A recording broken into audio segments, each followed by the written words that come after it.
going on, guys? Welcome back to another video. So in today's video, we're actually going to be talking about my daily driver, which is my Honda Civic. And I pretty much want to start a build series on it. I've always wanted to do a build series. To give you guys a little bit of a backstory, this was my very first car I ever owned. So it's a 2000 Honda Civic EX. It's not an EM1, okay?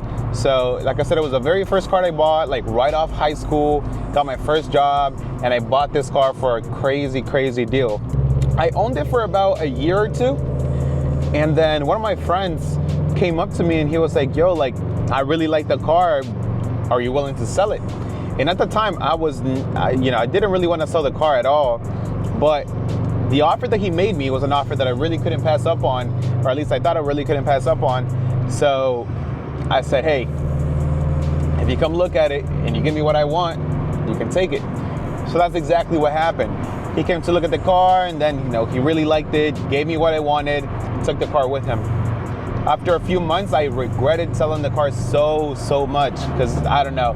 While I had it, I guess I didn't really realize how much I liked the car until I sold it. And it was also my very first car, so I guess it had that sentimental value to it.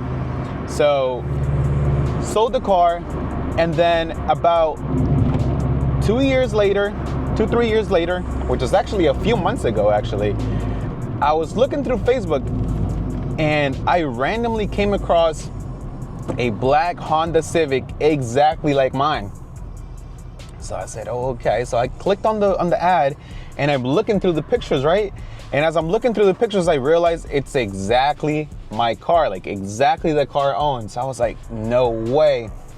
Like, what are the odds that I find the car years later? It was a completely different owner. It wasn't my friend that owned it anymore.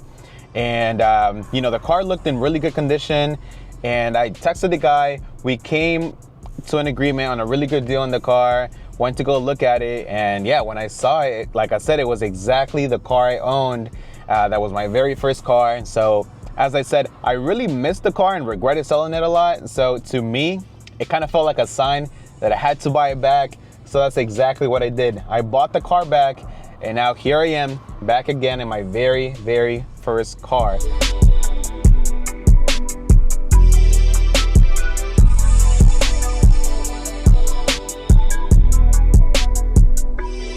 All right, so we just made it to a spot, and I wanted to talk about some of the things that I did while I owned the car when I first bought it back in 2019. So when I first bought the car, it was completely stock. It was a one owner car, so it was really, really clean and really low miles. When I first bought it, it had, I believe, 87,000 miles. So I was actually the one that got the car over 100,000 miles, which is pretty cool. So I sold the car with 105 miles, I'm pretty sure it was, 105,000 miles. And right now that I bought it back with 115,000 miles.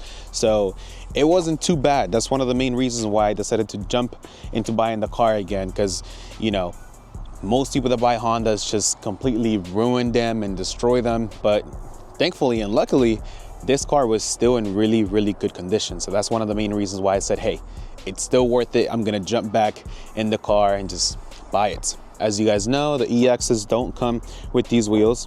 These wheels are actually from the EM1 version, okay, the SI. So I really hated the hubcaps on it. It looked so bad. So that was actually the very first thing I did to the car. I got EM1 wheels and threw them on. And then the second thing I did to the car was actually some Yonaka coilovers that I actually got from one of my friends for like $100. And believe it or not, those are actually still the coilovers that the car is sitting on. And I definitely want to change them. 100% want to change them. So if you guys have any suggestions on coilovers for these cars, let me know. I mean, I was thinking probably just doing some like BC coilovers or something like that. But if you guys have any suggestions, let me know. The other thing that I did to the car, I did put an exhaust on it. So it has a full catback exhaust, and it also has headers and a test pipe. So for headers, when I had it, it had Megan Racing headers, and I had a off-brand test pipe on it, as well as a Yonaka catback exhaust, which actually, in my opinion, for the D series, is one of the best sounding exhausts. So that's what I had on it at the time. The interior, let me show you guys. The This is actually not quite exactly how I had it back in 2019. The seats are not the ones I had when I sold it. The seats that I had on were the Type R Recaro seats, the red ones. So they were really, really nice. And unfortunately, I guess when I sold the car, one of the owners decided to sell the seats separately and put these on. I'm not really 100% sure what seats these are. I'm not sure if they're the OEM ones, but I don't think so, because you guys can see the actual interior color is a little bit darker. I also did a quick release and Momo exhaust. This is a Monte Carlo exhaust. I did also a spoon shift knob on it, and I had a different stereo. It was actually kind of funny. When I bought the car back and I was driving it back, I tried to connect to the radio, and my phone was still saved with the radio. My name was still on it under the Bluetooth users. So that was pretty cool. Brought back some memories for sure. So that's pretty much everything for the car, and that's how it sits right now. So other than the seats being different, the other thing that changed with the car was the headers. So it no longer has the Megan Racing headers on it. It actually has some, what are they called? I think they're like 1320 unequal length headers. So I'll let you guys hear the car. It has that like Subaru rumble.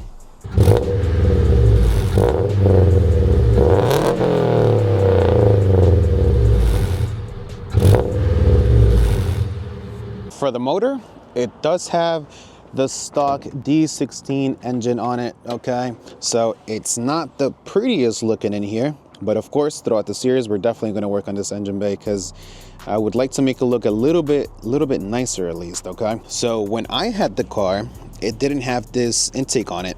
It had I think it had an OEM intake if I'm not mistaken. And these are the headers that I was telling you guys. So 1320 unequal length headers, which makes it sound, with that little rumble. Now, when I had the car, my original plan was actually to swap this motor. I always wanted to case swap the car, and I was very, very close to doing it, honestly. I feel like if I didn't sell it, the car would very likely be case swapped by now. So maybe at some point throughout the series, that happens, case swap it. Let me know what you guys think about that. Should I keep the D series? Should I swap it? Should I put a K series? Should I put, I don't know. You guys let me know. But that was my plan when I had the car back in 2019. And as I said, it's not the prettiest at the moment, but we'll definitely work on that throughout the series, okay? Let's see, nothing really much to look at under the hood, It's a pretty stock under the hood. All right, so you guys are probably wondering, what are some of the things that I'm gonna do to this car other than maybe potentially swapping the motor at some point? Well, I want to start with restoring the car as much as I can. I know under this lighting, the car looks very, very clean, but it does have a lot of things that I need to fix up on the car, okay? So as you guys may notice, I've only really shown the passenger side, but when we get over to the driver's side, we have this over here. So this actually happened, I would say like a month after I bought the car. I was going to a car meet, and I was going through a really dark road, and I'm driving, and there's this car going really slow right in front of me. So I go from the right lane to the left lane, and keep in mind the road is super dark, and I'm driving. I pass the car on my left, and there is a big drainage on the left side of the road, and my car just completely went on the drainage, and my lower tie rod completely failed. So it broke my axle, it broke obviously the tie rod, and the tire completely landed on the fender. So it completely ruined my fender, as you guys can tell. So it's really been bugging me, and I've been setting it to the side because, like I said, I really want to do everything on camera and on videos for you guys. So I think that's one of the very first things that I'm going to do to the car: get new fenders. Well, maybe not both of them, but just this one at least. And or I don't know, maybe Jay's Racing fenders at some point. That would be cool. But that's one of the main things that I want to start off with. Also, if we take a look over here, now keep in mind, I have really bad OCD when it comes to cars. So stuff like this really bothers me. So maybe either, I don't know, paint these myself or buy new ones. Also the trim here for the window, it's like peeling off. It's really old, so it's like peeling off a lot.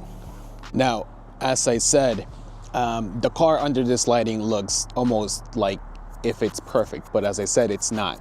The paint is not in the best condition, okay?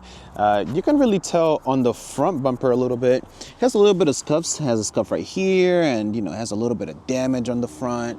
And when the sunlight is hitting the car, you can really, really tell all the imperfections on the paint. So, I mean, later on in the future, obviously, I would love to paint it, but I mean, I don't have the funds for that right now. So maybe in the meantime, I'm just gonna get like a paint correction at some point, and that would hopefully make it look a little bit better. So let me know what you guys think. Should I do a paint correction, or should I just wait it off and get it painted at some point? Okay, you guys let me know. Now, other than that, when it comes to aftermarket stuff, I really want to go for like a track slash Kanjo style. If you guys know those Hondas from Japan, they look so sick. I would like to do like the sprayed tire letters on it. Obviously not with these wheels, different wheels. And as I mentioned earlier, Jay's Racing fenders, they're a little bit wider, as well as I believe it's Jay's Racing bumper as well. It looks so aggressive on this car. I believe they also have the hood. It looks so aggressive. If I find it, I'm gonna put it up on the screen so you guys can see it. Let me know what you guys think. But of course, since I'm gonna be doing the build on the channel, I would love to hear you guys' opinions and ideas on what else I should do to the car, okay? So that's just some of the things that I'm thinking. Now for wheels, as you guys know, a bunch of people go with TEs for these cars. I would like to not do TEs just because, like I said, everyone has TEs in these cars, or RPF1s, as you guys may know. Those are like default wheels for these cars. So if you guys have any suggestions on wheels, you guys let me know. Like I said, I want to go with like a track slash Kanjo style on the car. So definitely not going for any stance look or anything like that like I have on the GS. It's going to be a completely different build because, of course, it's my daily. I want it as drivable as possible. So you guys let me know. Let me know down in the comments what I should do. Now for the interior, I'm not 100% sure yet what I would like to do. I've always really liked how some people do a single bucket seat, so just for the driver, and then they leave a OEM seat for the passenger. I don't know, some of you guys may like that, some of you guys may not. I think it looks kind of cool.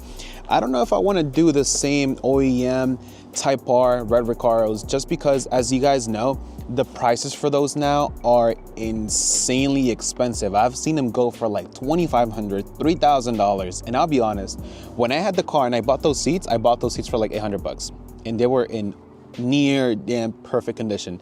So I regret it, but best believe I am not buying those seats again for $2,500, $3,000, okay?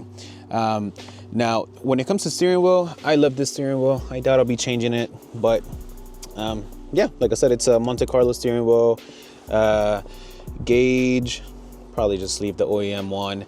Oh, actually, now that I'm in here, the speakers, the driver speaker does not work actually, only the passenger. So that's another thing that I want to do. I had completely forgotten. I would like to do a nice little sound system in here. I drive this car every day, and only having one speaker, it's not good. And I really enjoy my music. But yeah, other than that, for the interior, I'm not really sure. I don't really have exact plans on what I want to do. Maybe like a half cage in the back or something like that would be cool. But yeah, seats, like I said, I'm definitely not doing the red Recaros just because I would much rather spend $2,500 to $3,000 on some other nicer, newer seats, okay? So as I said earlier, the suspension, it's still the same exact one that I installed on the car back in 2019. So as I said, they're Yonaka coilovers, and they're very old, and one of them may even be blown. I'm not gonna lie. Every time I hit a bump, it feels like the driver rear is just making the loudest sounds. So I definitely want to do that pretty soon in the build as well. I also would like to, you know, refresh the entire suspension on the car. I want to make it feel as new as possible. I drive this car every day, so I want to make it feel really nice, tight, and like new. So that's another thing that I will be doing. I was thinking just like OEM arms and bushings and, you know, tie rods and all of that. But if there's any aftermarket that you guys recommend, like I said, I'm open to any ideas from you guys and any suggestions. So definitely let me know down in the comments. I'll be reading everything from this video because, like I said, the entire build will be on the channel. So I want to get as many suggestions as possible from you guys, all right? Of course, on this video, we're not going to be doing nothing to the car. This is mainly just like a introduction, and I wanted to let you guys see the car just because you guys have probably seen it very quick on some of the videos. But now that I'm starting the build, I wanted to show you guys what the platform looks like so that we can actually start diving into everything. So let me park the car right here in the middle just because it's a really cool spot, actually. I didn't even realize, and it's so close to my house. So let me move the car over here and let me give you guys some cinematic shots of the car, some detailed video on everything, all the damages that it has, and everything I've done to it. So let me do that really quick, and then I'll see you guys on the outro.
So that was pretty much it for the first episode on the Civic build series. As I said, this is more of an introduction for the car. As you guys know, you guys have only seen it a little bit on some of the other videos. So now that I'm finally starting a full build on it, I wanted to give you guys a little background story on the car, for how long I've had it. And as you guys know, this was my very first car that I finally somehow found again and bought it back. So we'll be bringing it back and restoring it as much as we can, and then doing some cool stuff to it.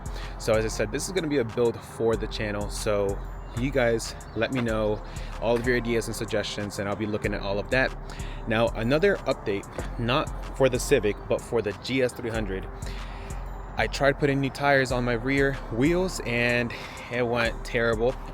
You guys be seeing that on a different video, so stay tuned for that. Final Bout, which is a drift event, is in 2 weeks here in Virginia, which is like an hour from me. So I am in a crunch to get the GS ready for that event. So you guys will be seeing that in the next video, hopefully. So yeah, other than that, just want to say thank you so much for the support recently. The channel has been growing a lot quicker than I expected, so definitely motivating me to keep making videos. And now that I finally decided to start the series on this car, I'll have a lot more content. So that's pretty much gonna wrap it up for today's video. Thank you guys very much, and I'll see you guys on the next one.